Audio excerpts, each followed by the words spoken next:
En DTV, el resumen. DTV, el periodismo en el Congreso.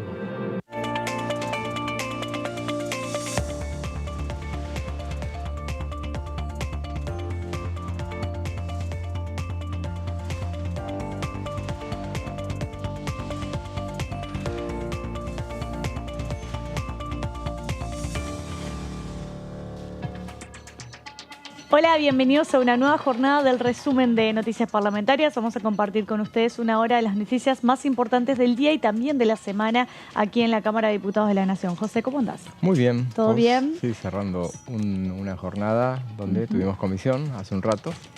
Sacando el ámbito parlamentario, ¿viste el debate ayer de vices? Sí. ¿Viste? No fue un dato menor ese. ¿Cómo lo viste? Y bueno, cada uno generando su propia estrategia, porque bueno, a mí me molesta mucho la cuestión esta de que cuando dicen quién ganó, quién perdió, qué sé yo, cada uno trata de imponer determinadas cosas en cada debate, cada uno le apunta al público que le quiere apuntar. Claramente el debate anterior, por ejemplo, mucho se hacía referencia a la actitud que había tenido el candidato oficialista. Ahora estaba como mucho más tranquilo, claro, de una manera más... A diferencia del anterior. Sí, entonces tenía una postura zen que muchos tomaron como una postura demasiado a la defensiva. Claro, como que estaba muy coachado supuestamente ayer, pero bueno, lo bueno es eso, de ver los errores del primer debate y corregirlos para el segundo. Esa era un poco la idea, me parece. Bueno, después quedaron muchas preguntas sin responder. Sí. Mucho material histórico, ¿no? Se debatió mucho de la historia y poco del presente. Me parece que esa para mí es como la principal crítica que haría de, está bien, uno puede debatir, puede tener sus puntos de vista respecto de la historia y demás, pero está bien dedicarle un capítulo, no toda la película. Porque hay problemas urgentes ahora por los cuales solucionar, muchísima pobreza, gente que no llega a fin de mes, los alimentos cada vez están más caros, la gente que no puede alquilar. A eso voy. Si estuviese en un país donde las cosas están medianamente ordenadas, bienvenido sea el debate de la historia. Porque no se puede cambiar nada. Quiera o no, debatir sobre la historia, ya está, lo que pasó, pasó. Y realmente creo que, como digo, está bien el debate, pero no dedicarle toda la película completa exclusivamente a cosas que tengan que ver puntualmente con la historia, sino abocarse más en cuestiones de la realidad, ¿no? Pero de todas maneras creo que la sensación que está quedando, bueno, con esta sucesión de debates, que también debemos integrarlo de alguna manera, estos debates sobre los vices, que este fue el segundo que se hizo, en este caso de manera a través de un canal de cable, no oficial como son los debates presidenciales, pero bienvenidos sean que ya se han instalado de manera definitiva, que ya la gente los acepta, que tiene mucho rating. Sí. No sé cuánto rating tuvo el de anoche, debe haber sido muy elevado porque por lo menos todo el mundo lo cuenta. El rating también es relativo porque después el que no lo vio en directo, después vio en las redes sociales. Como me pasó a mí. Claro. Yo estaba trabajando a esa hora y llegué a casa y lo habré visto los últimos 20 minutos y después, bueno, lo vi entero, pero como en diferido, digamos. Claro, así es, sí, esa es un poco la idea. Entonces, Juan, bienvenido sea. Uno recuerda que la ley de los debates, que no incluye el debate de los vicepresidentes, pero sí el de los candidatos presidenciales, fue creada en 2016. Es relativamente muy nueva. Sí, y fue hecha a partir de entonces, ya teníamos debates desde 2015, pero oficialmente y de manera obligatoria desde 2019. Ahora estamos teniendo la segunda experiencia y ya está absolutamente aceptado. No me vengan con que no tienen influencia los debates en el resultado, no sé cuánta tendrán, pero que sí le deben prestar cada vez más atención, así es. Claro, y más que nada en este escenario en la cual hasta las elecciones generales había un escenario de tercios, donde claramente estaba bien marcado el voto de cada elector. Ahora, quedando fuera el partido de Juntos por el Cambio, hay muchísima gente indecisa. Claro. Es una locura pensar que absolutamente todo el votante de Juntos por el Cambio votaría a Javier Milei. Eso es subestimar al electorado. Hay mucha gente que no sabe a quién votar. Se acercó más a Javier Milei, si votar en blanco. Y este tipo de debates, tanto de vicepresidente como de presidente, terminan esclareciendo a aquel que está indeciso todavía. Por un lado, lado o por el otro, o directamente abstenerse y no votar, o votar en blanco directamente, pero yo creo que termina definiendo el voto en una situación en la cual quedó un tercio, podríamos decir, del electorado sin su representación, que era algún candidato de Juntos por el Cambio, ¿no? Sí, se han planteado claramente 3 elecciones distintas. Muy parejas encima, entre ellas, por lo menos en las PASO, ya en las generales se despegó un poco, sobre todo Sergio Massa de Patricia Bullrich, casi más de 10 puntos de diferencia. Sí. Por 23 contra 37, Así que bueno, evidentemente cada elección tuvo su matiz distinto. Veremos a ver qué es lo que pasa con las primarias. Yo me imagino que van a venir muchos con la idea de, bueno, para el futuro, eliminarlas o no. Yo sigo considerando que es son necesarias. Habrá que ver si en todo caso discutir si tiene que haber menos tiempo entre las primarias y las generales. En todo caso, me parece que es discutible. Después, si tiene que ser con fórmulas completas, puede ser también otra discusión. Y uno imagina también, a propósito de esa cuestión de si no hubiera primarias, se complicaría mucho, porque si no hubiera primarias, todo el mundo podría ser candidato presidencial. O sea, volveríamos a las instancias de 12 candidatos presidenciales, y me imagino que un debate de esa manera, por ejemplo, sería bastante complicado. Yo creo que más allá de que gane quien gane, sea Sergio Massa o Javier Milei, con un congreso ya conformado a partir del 10 de diciembre que va a estar muy dividido, donde ni siquiera la primera minoría ni la segunda minoría van a tener la mayoría absoluta para poder convocar al quórum, para poder sesionar. Claramente va a ser un congreso en el cual se va a necesitar ampliamente de los consensos.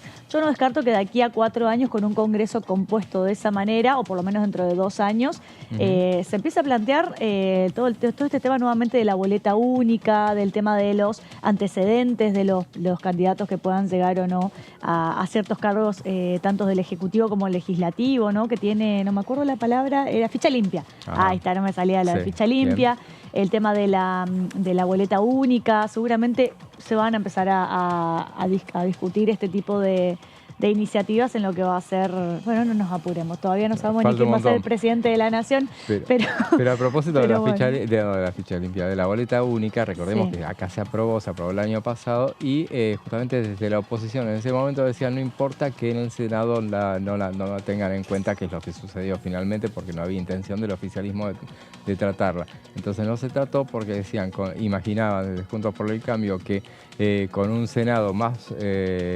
reforzado de parte de ellos, iban a poder avanzar con esa norma el año que viene.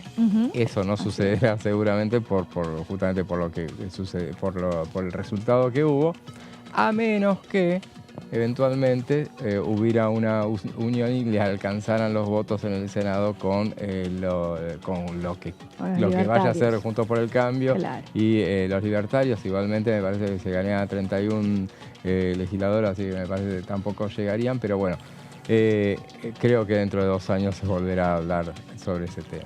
Así es. Bueno, vamos a meternos a repasar el tema del día de hoy. Como sabemos, esta semana, más que nada el día martes, fue un día en el cual se reunieron muchas comisiones a tratar diversos tipos de proyectos de ley, entre ellos la Comisión de Derechos Humanos y Garantías, la de Asuntos Constitucionales, la Comisión de Salud, la Comisión de Educación, bueno, juicio político, que duró 2 minutos, pero se reunió. Tuvo efecto. Inició y finalizó rapidísimo, muy breve, pero se inició y dejó mucha tela para cortar también. Juicio político, ya lo charlaremos en algún momento.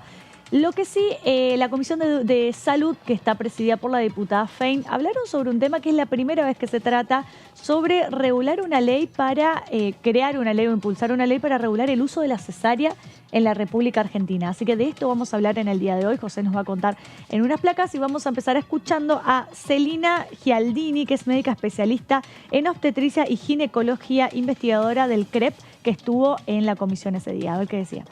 El nacimiento desde hace mucho tiempo ha pasado de ser un acto natural y doméstico para convertirse en un acto médico e institucional. Y en esa tecnologización o en esa mejora de cuidados en relación al nacimiento, la cesárea fue ganando seguridad y ha hecho que muchas vidas de mujeres, personas gestantes y sus bebés pudieran salvarse.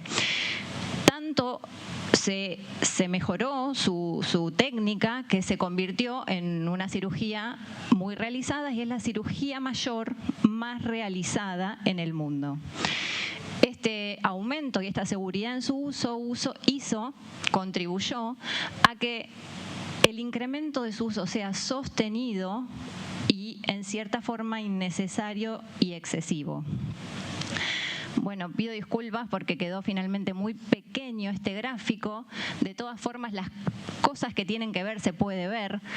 Van a ver en el gráfico de la izquierda, la línea vertical es la tasa de cesárea. La línea horizontal es el tiempo. Empieza en 1990 y termina en el 2030. La línea roja continua es el aumento de la tasa de cesárea en América Latina. La línea amarilla es el aumento de la tasa de cesárea en América del Norte. La línea de puntos que continúa, la línea continua, es un análisis estadístico de lo que pasará si no hacemos nada en relación a este uso excesivo de cesárea para el año 2030. Vemos un aumento de más de 20 puntos porcentuales en los últimos 25 años. Y en el gráfico de la derecha es cómo evolucionó la tasa de cesárea en las maternidades públicas de Argentina desde el año 2010 al año 2018. Fíjense cómo aumenta de manera sostenida y progresiva esta cirugía. Bueno, entonces les decía que de no mediar ninguna acción, se espera que para el año 2030 más de la mitad de la población, estos son datos promedios, nazca por una operación y no por un parto. Pero bueno, ya hemos dicho que era segura, que había avanzado su técnica. ¿Cuál sería el problema entonces? El problema es que, como toda intervención en medicina, al aumentar su dosis por encima del valor efectivo, para hacer un ejemplo muy gráfico, dejamos de ver los beneficios y empezamos a ver los perjuicios. Si ustedes ven acá, la línea vertical de la izquierda es la mortalidad materna, la línea vertical de la derecha es la mortalidad neonatal y las líneas basales horizontales son las tasas de cesárea. Pueden ver cómo cuando usamos la cesárea de 0 a por encima un poquito del 10%, disminuye drásticamente la mortalidad, tanto para la madre y personas gestantes como para sus bebés. Pero llega un punto en el que esta línea se ameseta y por más, la línea roja es países en vías de desarrollo y la línea azul es países desarrollados. Como en ambos casos, a pesar de que aumente la tasa de cesárea, no disminuye más la mortalidad. Bueno, escuchábamos entonces a la doctora especialista, como decíamos, en obstetricia y ginecología, hablando sobre datos de cómo influye el uso de la cesárea tanto en Argentina como en distintos países de la región, José, ¿no? Así es, bueno, a propósito de este tema que es, vamos a hablar entonces del uso adecuado de la cesárea, ya la escuchamos a la doctora, es un tema muy interesante, es un proyecto de la diputada Mónica Fein, diputada socialista, es muy reciente, lo presentó hace menos de un mes y bueno, justamente ella es la presidenta de la comisión y habilitó el tratamiento en esto que fue una reunión informativa de la comisión sobre un tema donde todos se mostraron muy interesados en la cuestión, en analizar eso que escuchábamos recién de que la doctora Gialdini mencionaba, el eventual uso excesivo de la cesárea. Bueno, este es un tema que, bueno, desde hace décadas se viene alertando sobre las consecuencias del uso inadecuado de la cesárea. Así como que existen aún en el mundo personas gestantes que presentando una emergencia obstétrica no pueden acceder a una cesárea, simultáneamente hay muchas otras embarazadas y bebés que son innecesariamente expuestos a los riesgos asociados a esta intervención. Esta es parte de lo que dice ese proyecto que acaba de presentar la diputada Fein y que comenzó a ser debatido este martes pasado y bueno, veremos de qué manera puede ser puesto dentro de la agenda legislativa como que avance hacia un dictamen. Si corresponde, veremos a ver en todo caso si conviene el tratamiento de esta iniciativa, que ya veremos lo que dice. Veamos la próxima placa. Actualmente en la Argentina la tasa de cesáreas ronda el 35%. A nivel mundial se observa que por distintas causas este dato aumenta 1% por año. si bien los especialistas sostienen que es una práctica que llegó para salvar vidas, con estos índices comienzan a crecer los riesgos para las madres e hijos. Sobre ese tema se giró toda la discusión, que se generó todo el debate que se dio en el martes pasado, y que es lo que vamos a ver y analizar a lo largo de estas placas. La Comisión de Acción Social y Salud Pública de la Cámara de Diputados comenzó justamente a analizar entonces lo que se denomina la creación del Programa Nacional de Uso Adecuado de la Cesárea PNUAC en el ámbito del Ministerio de Salud de la Nación. Esta iniciativa no establece que no se puedan hacer cesáreas ni que se deban hacer justamente. La idea es justamente establecer un programa que eche luz un poco sobre los riesgos, sobre los beneficios, sobre todo la conveniencia de avanzar en ese sentido. Y lo que se escuchó, vamos a ver quiénes eran los que estuvieron presentes en esta reunión informativa. Celina Gialdini, a quien escuchábamos hace unos instantes, médica especialista en obstetricia y ginecología e investigadora del CREP, del Centro Rosanino de Estudios Perinatales. Analía Mesina estuvo también, médica tocoginecóloga, y la licenciada en obstetricia María Angélica Veiga del Hospital Materno Infantil Ramón Sardá, quien en este último caso ella dio muchos ejemplos de lo que se vive en el campo, digamos, en lo que sucede en este caso cuando se apela al tema de las cesáreas. Justamente en este caso se alertó sobre el incremento de su uso de un uso que es sostenido y en alguna forma innecesario y excesivo. Veamos entonces, el proyecto remarca que cuando una cesárea tiene justificación clínica, su aplicación disminuye la morbimortalidad materna y perinatal. Cuando las tasas de cesáreas sin justificación clínica aumentan, también lo hacen la morbimortalidad materna y perinatal. Este uso es excesivo, dice el proyecto, e innecesario de la cesárea en Países Bajos y de medianos ingresos, sobreutiliza además recursos materiales y humanos que son esenciales para el cuidado de la población, lo que tiene un impacto negativo tanto en el acceso universal a los servicios de salud como en la salud materna e infantil. ¿Por qué? Porque lo vamos a reiterar a lo largo de este informe. Los recursos en materia de salud, como en todos los casos, son finitos. O sea, lo que se gasta excesivamente en un lado, después termina faltando en otro. Entonces, que se incrementen los gastos cada vez más en materia de cesárea, que son más caras que el parto natural, y cuando son innecesarias tienen muchísima menos justificación, entonces termina restándole al sistema de salud que es absolutamente abarcativo. Veamos entonces, a ver la próxima, Celina Gialdini, vamos a ver lo que decía, que es un poco lo que ella comentaba y la escuchábamos recién. La cesárea, dijo, salvó madres y bebés.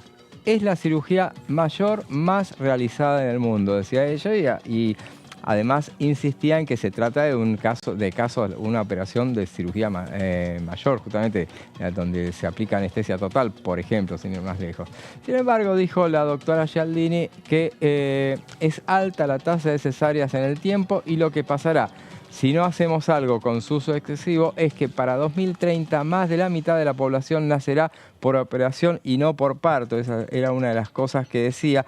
Decía también que la tasa de cesáreas aumentó de manera progresiva en los últimos años. La escuchábamos recién con gráficos, ayudándose con gráficos para hacer más explicativa. Y decía que la seguridad en su uso contribuyó a que el incremento sea sostenido, innecesario y excesivo. Y esto se debe a factores como el miedo y la desinformación, que fueron algunas de las cosas donde se puso ejemplo, inclusive con encuestas. La mortalidad materna disminuyó con la cesárea, eso es verdad. Pero también presentó un gráfico donde se hace una proyección estadística hacia 2030. Era un poco lo que escuchábamos recién de ella. El aumento estadístico fue de más del 20% en los últimos 20 años. O sea, hay 20% más de cesáreas en las últimas 2 décadas. Para 2030, este paso se espera que más de la mitad de la población nazca por una operación y no por un parto. O sea, lo cual es antinatural, digamos. Sí. Ahora bien, ella decía, la doctora Gialdini, es segura. Entonces, ¿cuál es el problema? Porque se insistió, o sea, da más seguridad obviamente el tema de la cesárea. ¿Cuál es entonces el problema? Como toda intervención en medicina, al aumentar su dosis por encima del valor efectivo, decía, dejamos de ver los beneficios y empezamos a ver los perjuicios, y existe entonces crecen las posibilidades de mortalidad materna y de los bebés. Ahora veamos entonces otra de las placas. El problema, vamos a ver entonces el problema del aumento global de la cesárea y sus consecuencias en la salud perinatal. Por ejemplo, el riesgo materno, en estos casos hay, por ejemplo, hemorragias, transfusiones, son algunos de los casos, infección, sepsis, histerectomía, que son sacar el útero, por ejemplo, que es una de las consecuencias que puede llegar a tener el tema de la cesárea. Dolor postoperatorio, mayor estancia hospitalaria es uno de los casos.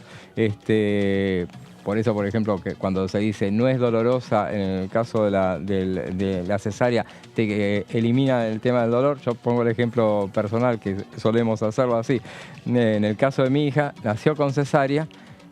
Mi esposa tuvo que hacer, no era una cesárea programada, entonces ella hizo todo el trabajo de parto, o sea, lo hizo todo, sufrió las dos cosas, o sea, hizo todo el trabajo de parto durante muchas horas.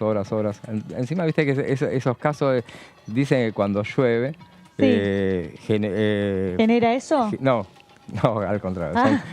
Sin ningún rigor de lluvia, médico, ¿no? dice, no, cuando hay lluvia, las noches de lluvia generan, posibilitan el parto, digamos. Bueno, esa fue una noche de lluvia, se programó para la mañana siguiente. A la mañana siguiente se programó el parto. Bueno, empezó con el trabajo de parto. Sí. Habían dos camas, las camas de al lado se iba liberando todo el tiempo porque iban dando a luz las madres. Mi esposa seguía haciendo trabajo de parto, pero no salía, no llegaba. Y finalmente, ¿qué pasó? Se dio vuelta. Entonces hubo que ir sí o sí a la cesárea. Claro. Bueno, entonces le pasó tuvo que atravesar por las dos cosas. Todo eso, y después el dolor postoperatorio, porque te deja esos dolores postoperatorios. Y bueno, también en el caso ¿Sabes qué? Se lo preguntaba al doctor Goyán ese día de la cobertura de la comisión que yo estuve haciendo el móvil, y le preguntaba cuáles son los factores que inciden a la hora de que la mayoría de las mujeres, o gran cantidad de las mujeres, elijan la cesárea.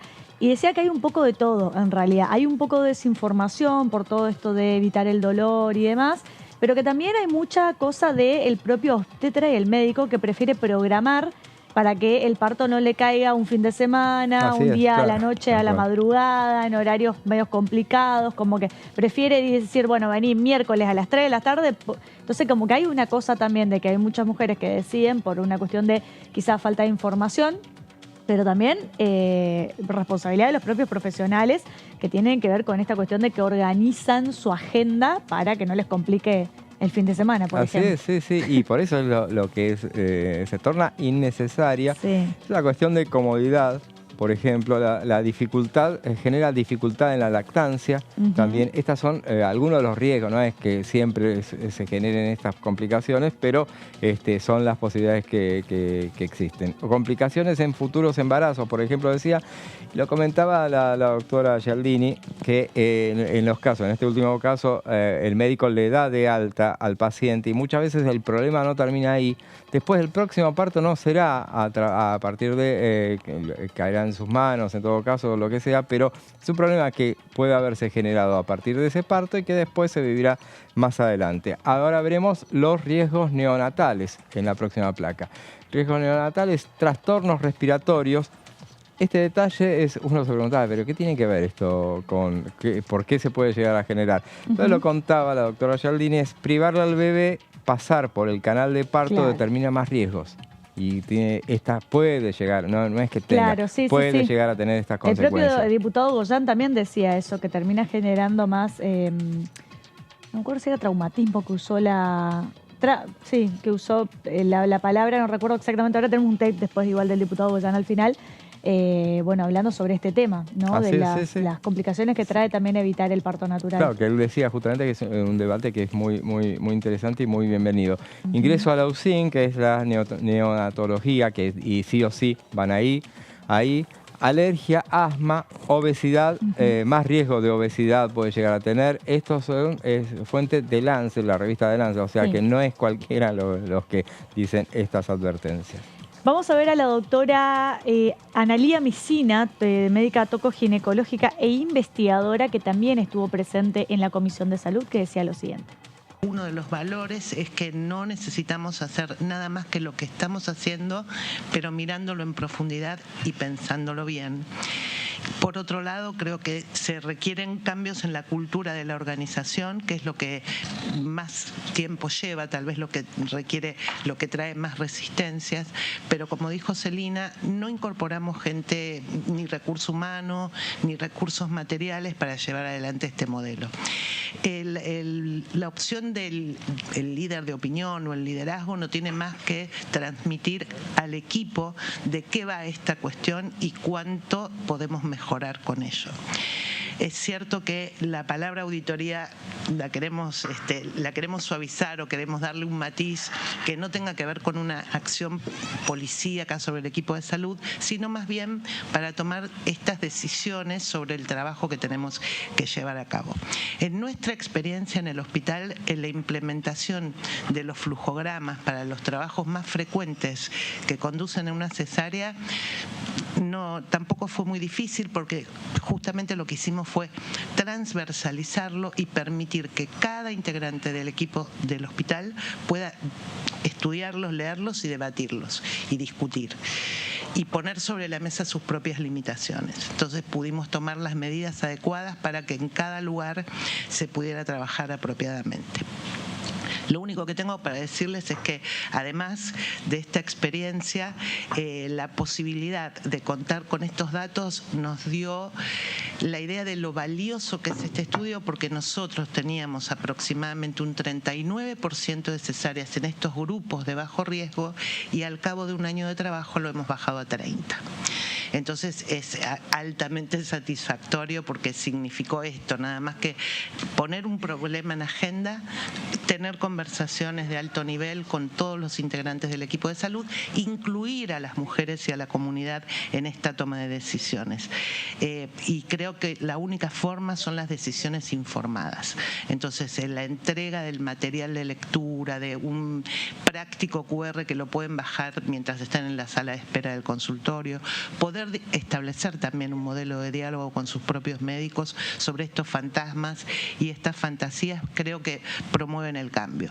Y también quiero poner sobre la mesa que yo creo que el espíritu de los legisladores cuando trabajaron la ley de parto respetado y dijeron que las personas con capacidad de gestar tenían derecho a elegir la forma de nacimiento era con respecto a las posturas, a las posiciones, a no ser intervenidas. No creo que ellos hayan pensado que iban a incidir en la cesárea a pedido, como que las personas creen que tienen derecho a pedir o a elegir una cesárea con poca y mala información. Bueno, ahí la escuchábamos entonces a la médica también especialista, investigadora en este tema. Algo que a mí me llamaba también la atención y fue una de las preguntas que le hice al diputado Goyán ese día sobre cómo influye la ley de parto respetado en este tema, que de alguna manera posibilita a las mujeres a elegir de qué manera quieren traer al mundo a sus hijos. Pero bueno, claramente cuando se pensó esa ley, como escuchábamos a la médica especialista que decía, cuando se pensó la ley tenía que ver con unas cuestiones más de posturas y no tanto de elegir o no sobre la cesárea en los casos en los cuales quizá médicamente, clínicamente no está indicada. Así que, bueno, eso es un tema. José, ¿te parece si hacemos un cortecito? Vamos. Porque ya estamos sobre la hora. Vamos a hacer una pequeña tanda. Quédense con nosotros, que minutos nada más. Volvemos con más resumen de noticias parlamentarias.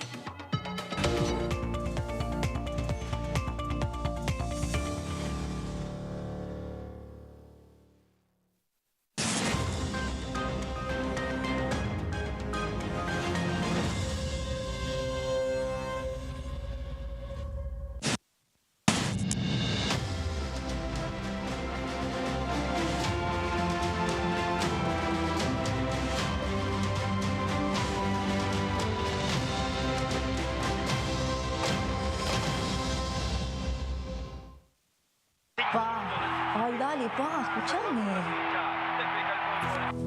Mirá lo que tengo para mostrarte. Así vas a estar en 10 años. ¿Cómo te ves? Pa, mirá, me veo bastante fachero, ¿eh? Tranquilo y sobre todo jubilado. Ah, ¿te vas a jubilar? Sí, ya me estoy encargando de eso. Qué bueno. Bueno, dale, prendé.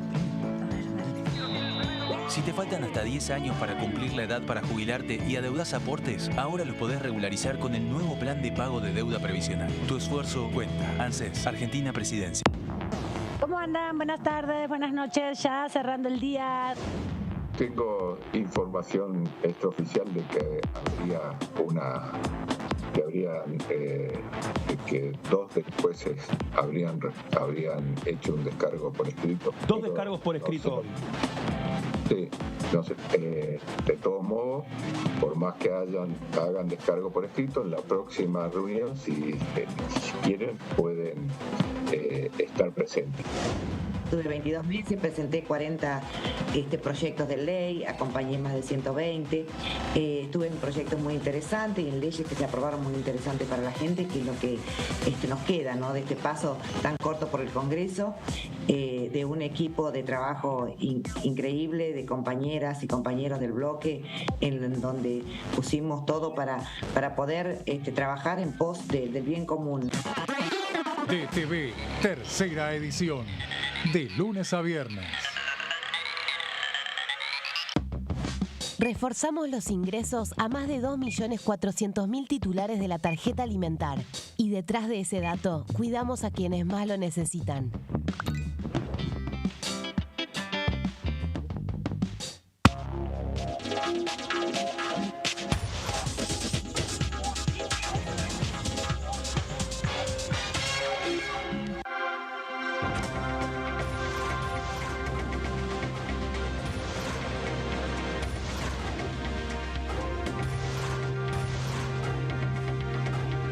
Ellos son tu voz en la tercera edición. DTV, el periodismo en el Congreso.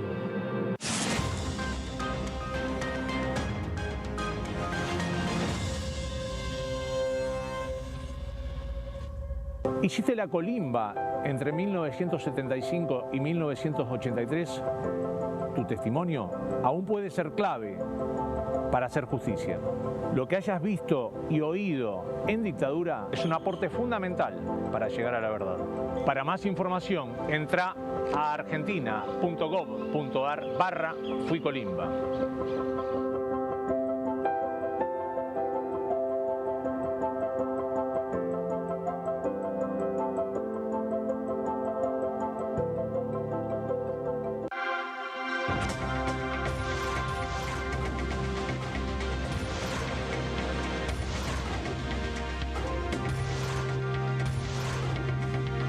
Ellos son tu voz en la tercera edición.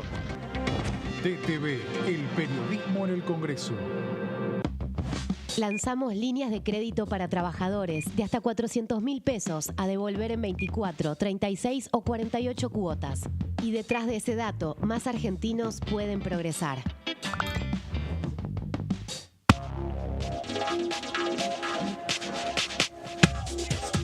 DTV es información, es diálogo, es análisis. DTV es federalismo, libertad de expresión, pluralidad de voces. DTV es todo lo que un país en democracia tiene que ser. DTV es tu voz en el Congreso. Este 2023, seguí eligiéndonos. DTV, el periodismo en el Congreso. Si somos dueñas y dueños de nuestros libros, somos protagonistas de un futuro mejor. Por eso, entregamos libros a millones de estudiantes en todo el país en solo un año. Además, otorgamos becas educativas para que las chicas y los chicos puedan terminar la escuela.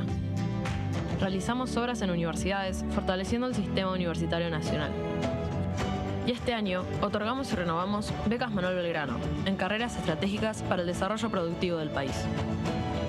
Con más educación, construimos un futuro mejor. Conoce más en argentina.gov.ar/protagonistas. La educación nuestra bandera. Ministerio de Educación. Hola, ¿cómo les va? Muy bienvenidos a una nueva edición de Coagenda. el abordaje de la problemática de los efectos del cambio climático sobre los ecosistemas costeros es, como vos dijiste, un área de estudio interdisciplinar. O sea, nosotros estudiamos el ambiente, el ecosistema desde el punto de vista biológico, físico, químico, pero como sabés, los ecosistemas costeros son los sitios en donde habita un enorme porcentaje de la población. Vos recién mencionabas esto de los tips y tal vez el contenido de mi cuenta, que en un principio, que arrancó en el 2019 y hasta ahora siempre estuvo bastante vinculado con el cambio de hábitos, lo que podemos hacer desde nuestro lugar, lo que hablábamos recién, bueno, o la vez pasada sobre la industria de la moda. Y este año, yo creo que ya desde el año pasado estoy teniendo una tendencia a empezar a abordar un poco más los temas macro, pero este año es como que la coyuntura se impuso y fue, no puedo hablar de nada que no sea esto. Ecoagenda, jueves 23 horas.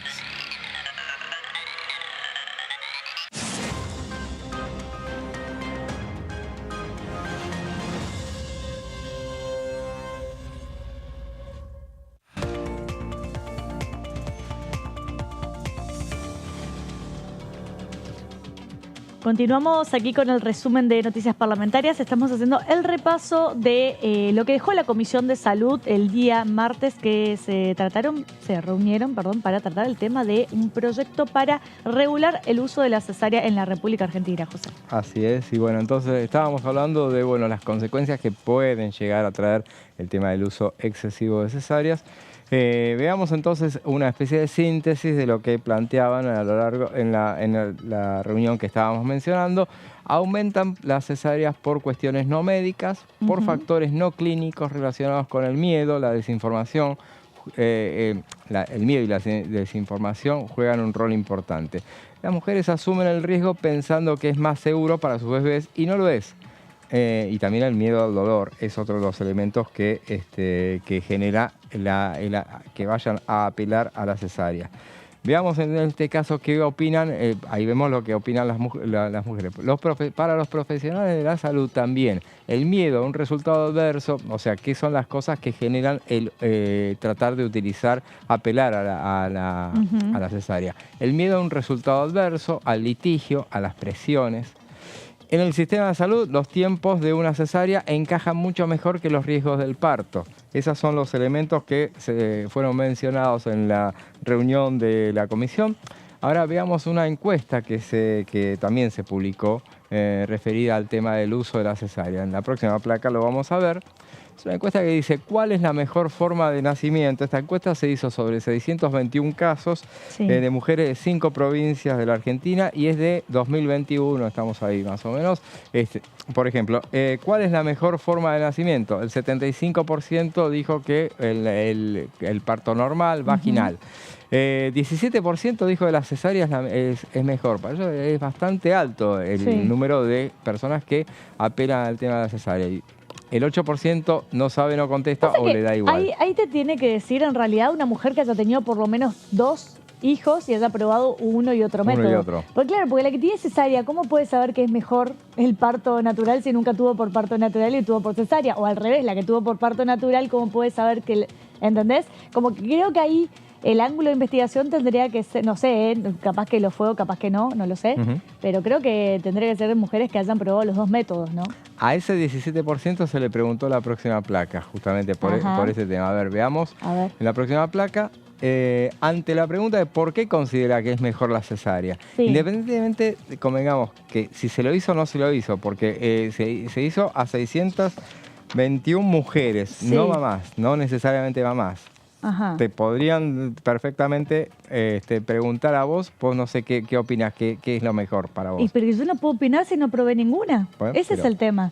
Es como que me den a elegir qué es mejor, no sé, si la milanesa de carne y de pollo y nunca haya probado ninguna de las dos. Bueno, pero en todo caso, la pregunta es ¿qué cree que cuál cree que es la mejor forma de nacimiento? Bueno, ahí puede ser una creencia, puede ser.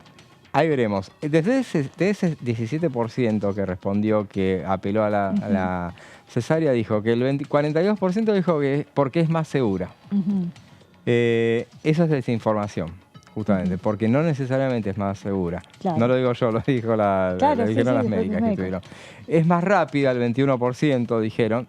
Eso puede ser, sí. Justamente es algo que les pase como mi señora, que hizo las dos cosas. Mucho. Definitiva. El dolor de las contracciones, contestó un 20%, dijo eso. Esto es entonces el miedo al dolor, que es un factor enorme, que es aquellos que antes de probar una u otra cosa dicen, no, yo prefiero la cesárea. Ay, yo sería de esas, yo soy re poco tolerante al dolor.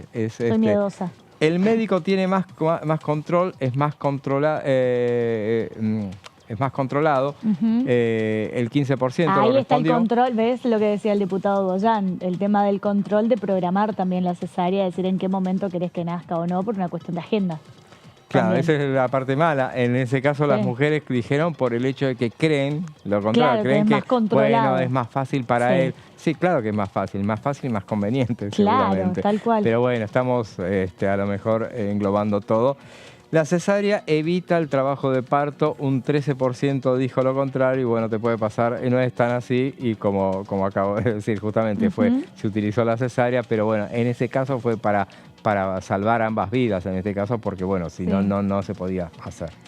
En esta oportunidad, no sé si tenemos el testimonio de la licenciada María Angélica Veiga o dale, listo, tenemos entonces, vamos a escuchar a ver qué decía. Lo que nosotros planteamos porque me habían dicho que no está. Que todas las mujeres y personas gestantes que vengan a nuestra maternidad puedan recibir esta información. Para eso lo que pensamos fue que tenía que ser entregado en la primera consulta que ella viene a la maternidad. Nosotros lo llamamos consultorio de admisión, que es donde se hace, digamos, todo una anamnesis, una detección de riesgo y demás. Y a todas aquellas mujeres o personas gestantes que no tuvieran una cicatriz uterina, sin importar la edad gestacional, se le entrega este cuadernillo informativo y se le explica que en lo sucesivo, en lo siguiente del control prenatal, se va a volver a tomar, porque consideramos que ese no es el mejor momento para empezar a conversar sobre este punto. En la línea de seguimiento de este cuadernillo, ustedes van a poder ver que además de brindar información sobre la cual después nosotros vamos a retomar y trabajar, hay puntos que nos van a permitir a nosotros ver si pudo leer o no este cuadernillo y si entendió lo que leyó, que además de entregar, que es un punto importante, es que pueda comprender la información que nosotros le queremos brindar. Y va a estar apoyada esa información que está por escrito en lo verbal que nosotros podamos brindarle, ya sea en el control prenatal, en el curso de preparación integral para la maternidad. Otro espacio que encontramos fue monitoreo, que en general para embarazos de bajo riesgo se suelen hacer en el último mes de embarazo. Y una estrategia que sumamos en nuestra institución es un consultorio dedicado pura y exclusivamente para la toma de decisiones informadas.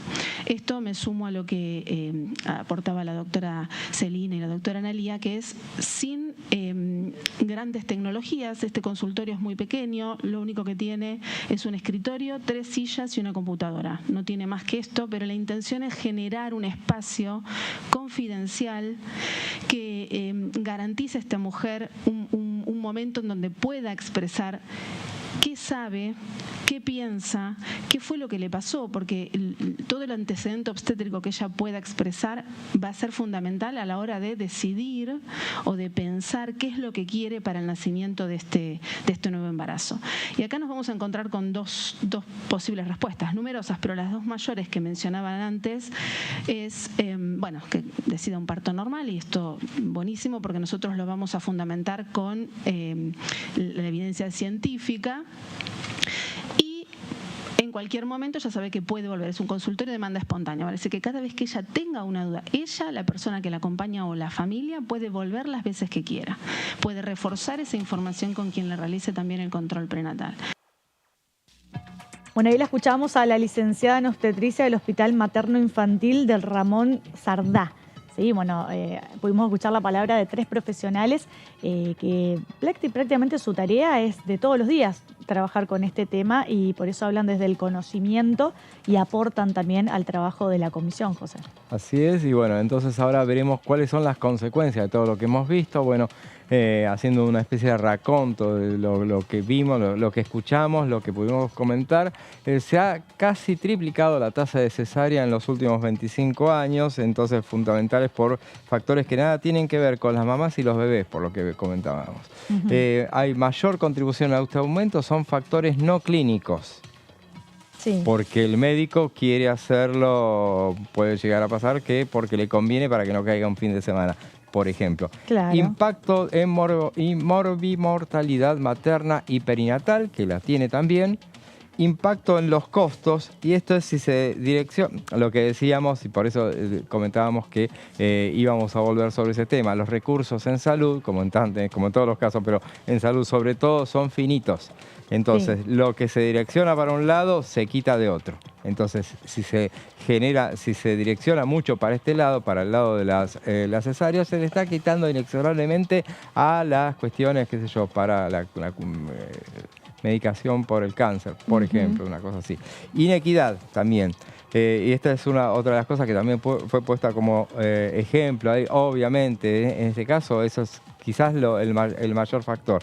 Hay diferencias socioeconómicas, obviamente, donde se practican más cesáreas, donde se puede pagar. Claramente, ellos ponían un ejemplo, las especialistas que estuvieron en la comisión, decían, por ejemplo, en el Chaco Profundo hay que armar todo un equipo para ir ahí a atender a una mujer, porque si no, ¿qué es lo que hace? Se muere. Y necesita la cesárea, entonces hay que armar todo un equipo para desplazarlo hasta ese momento, hasta ese lugar, y muchas mujeres no tienen recursos para acceder a la cesárea, en definitiva. Bueno, comentaba también entre el caso del vicepresidente de la comisión, que es Rubén Mansi, de la coalición cívica, relatado que él, de su experiencia también, que ejerció mucho tiempo la medicina, decía que le sorprendía la cantidad de cesáreas, o sea que, claro, es un fenómeno que es de años que se va registrando, y por ejemplo Goyan, que después lo escucharemos, él también, el diputado Goyan, rescataba que le parecía extraordinario que se tratara este tema. Los objetivos de este proyecto, porque hablamos mucho del texto, de todo en general, pero bueno, veamos esta norma, que es alguna de las cosas que establece. Implementar mecanismos de recopilación de datos para el monitoreo y evaluación de los diferentes modos de parto, tanto en el ámbito público como en el privado, de la atención de la salud en todo el territorio de la nación. Asimismo, promover el acceso a la información basada en evidencia científica sobre los perjuicios asociados al nacimiento por cesárea sin indicación médica, para que las personas gestantes puedan tomar decisiones informadas. También se busca instalar en la agenda del sector de salud y de la sociedad en general el debate acerca de las implicancias que tienen los diferentes modos de nacimiento de la salud. Y me estoy quedando sin voz. Sí, te estás quedando sin voz. Fueron muchas placas hoy. Ya seguimos, sí, y yendo para el final, ahora veamos la anteúltima, ¿sí? Promover la capacitación y formación de los profesionales de la salud a los efectos de hacer efectivos los objetivos de la ley, llevar adelante en coordinación con las jurisdicciones el monitoreo de los diferentes modos de nacimiento, debiendo recabar datos sobre los nacimientos por cesárea en todo el territorio, confeccionar y brindar estadísticas en relación a las causas que motivan la realización de estas prácticas. Bueno, todo ese tipo de cosas justamente va a servir, evidentemente, para ver si se hace un uso o un abuso de estas prácticas. Y la última, a ver, confeccionar, publicar y difundir reportes e informes con los datos obtenidos acerca de la información obtenida como consecuencia de los procesos definidos en el inciso precedente, lo que digamos recién. Promover la implementación de protocolos de atención basados en la evidencia científica. Ya ven que no es que prohíbe el uso de la cesárea, para nada, solamente es un programa para lograr el uso adecuado de esta práctica. El uso adecuado a través de la información, por sobre todas las cosas, es lo que establece este programa que busca, regular el uso de la cesárea en la República Argentina. Para cerrar el tema, vamos a escuchar al diputado Goyan, que hablaba con nosotros y decía lo siguiente. es una reunión informativa hoy en la cual hemos recibido a determinados actores del sistema de salud público fundamentalmente, que vienen realizando experiencias sobre una temática muy importante que es la enorme cantidad de cesáreas que se están haciendo en forma innecesaria, ¿no? Se calcula que aproximadamente deberían nacer por cesáreas que tienen misiones y requisitos estrictos de por qué hacer una cesárea, cuándo sí o cuándo no. Deberían ser un 15%, 18% de las cesáreas. En los hospitales públicos estamos alrededor de 40% y en el sector privado ya arriba del 80%. Entonces, la primera cosa es generar mucha conciencia de que en realidad la mejor manera de nacer que tiene una persona es hacerlo por la vía vaginal, por una forma parto natural, como se dice habitualmente, y no por una cesárea. Y en el mundo, no solamente en Argentina, se va instalando una cultura por distintas variables y por distintos motivos que tiene que ver con un uso exagerado de la cesárea. La cesárea, cuando no hace falta, no es buena para la salud ni de la madre ni del niño. Entonces se han investigado cuáles son las causalidades principales, qué parte pertenece o es responsabilidad de aquellos que formamos parte del sector salud, qué parte tiene que ver con una demanda social que se va colocando ya hasta culturalmente en las poblaciones en el mundo, que tienen que ver muchas veces vinculadas al temor del dolor, etcétera, etcétera. Todos temas que pueden ser perfectamente tratados previamente con equipos interdisciplinarios, con las madres que están embarazadas, con las personas gestantes. Puede ser tratado, puede ser conversado y superado esos temores, esos miedos que existen, a la vez que, por supuesto, y cuando haga falta se puede utilizar determinada medicación que en caso de haber un dolor excesivo, etcétera, no tenga que padecerlos las mujeres. Pero también esto está acotado, y se puede manejar sin necesidad de un recurso terapéutico. Todo eso es si es trabajado proactivamente por un equipo interdisciplinario que esté enfocado al objetivo de bajar la cantidad de cesáreas que estamos haciendo en forma inadecuada. Bueno, ahí escuchábamos al diputado Goyán entonces hablando con nosotros antes de que arranque el tratamiento en comisión, bueno, un poco contando que iba a ser una reunión informativa y bueno, pudimos ver en los tapes que compartimos con ustedes que hubieron distintas médicas licenciadas en obstetricias, en tocoginecología, que trabajan de esto en el día a día y vinieron a contar su experiencia y la necesidad de trabajar e impulsar este tipo de ley, ¿no, José? Así es, sí, justamente, y son esas cosas que se debaten en el Parlamento, no todo pasa por la política. Sí. Las políticas públicas justamente son bienvenidas, esos tipos de análisis que terminan en amplios consensos, que generan reuniones informativas. Seguramente este tema no será la única reunión informativa que vaya a tener. Así es. Quedará para el año que viene seguramente su tratamiento nosotros hoy lo presentamos y seguramente a lo largo del próximo año vamos a hablar nuevamente del tema. Vamos a escuchar antes de terminar un último tape al diputado Juan Carlos Alderete que hablaba sobre el tema del presupuesto. Seguramente yo también marco, cuando tengo diferencia la digo en el bloque, después la digo públicamente y en el recito también voto en contra, cuando estoy en contra de algunas cuestiones que entiendo de que va en contra de la gente, ¿no? Es decir, por lo tanto, creo que en esto va a haber discusión, seguramente vamos a discutir como lo hemos discutido con los presupuestos anteriores, para que realmente un país no puede estar sin presupuesto, ¿no? Tiene que tener su presupuesto porque tiene que haber también una reforma tributaria, también para eso en camino de resolver este problema del presupuesto también, porque entiendo cuando se habla de subsidio, por ejemplo, siempre normalmente algunos malintencionadamente echan la culpa de que el déficit, producto del déficit, es de lo que cobran los programas sociales. Yo diría, y el tema de los grandes subsidios a las grandes corporaciones, a las grandes empresas, es mucho mayor del Producto Bruto Interno que lo que cobran los programas sociales. Eso también habría que modificar, porque en nuestro país el tributo pagan más impuestos los que menos tienen, pagan mucho más con aquellos que más tienen, ¿no? Así que eso también hay que modificar. bueno, de alguna manera hablando de una reforma tributaria, por sobre todas Sí, las cosas, algo sí, que sí. viene impulsando Juntos por el Cambio hace mucho tiempo, Sí, de sí. hacer una reforma tributaria. Y seguramente durante la próxima gestión, sea quien sea el que gane, se va a avanzar sobre esa posibilidad, porque obviamente todos los gobiernos tratan de establecer una reforma tributaria. Y bueno, pero específicamente en este caso hablaba del presupuesto que, bueno, ya veremos, a ver, Que está depende. esperando el presupuesto, Ahí está ahí está. está como archivado en el cajón A la diciendo, espera, a la espera. trátenme de una vez por todas, ¿no? A la Así espera que bueno. dependerá de qué pasa quién dentro de gane. 2 domingos. Ya Falta está, poquito ya falta ya. poco. Este domingo, recordemos, debate presidencial en la UBA, que se va a transmitir a las 9 o 10 de la noche era. 9. 9 de la noche, No, perfecto. 9. Sí, 9, de 9 a 11, sí. Así es. No sé si a 11, pero de 9 a... Sí, Sí, a sí, 11, a son 11, 2 horas, son 2 dos. horas. Bueno, esto fue todo por hoy, entonces llegamos al final del resumen de noticias parlamentarias. Mañana nos volvemos a encontrar seguramente con un repaso de la semana. Así es. Bueno, sí, seguro. bueno, nos vemos mañana, que tengan una buena jornada. Chau.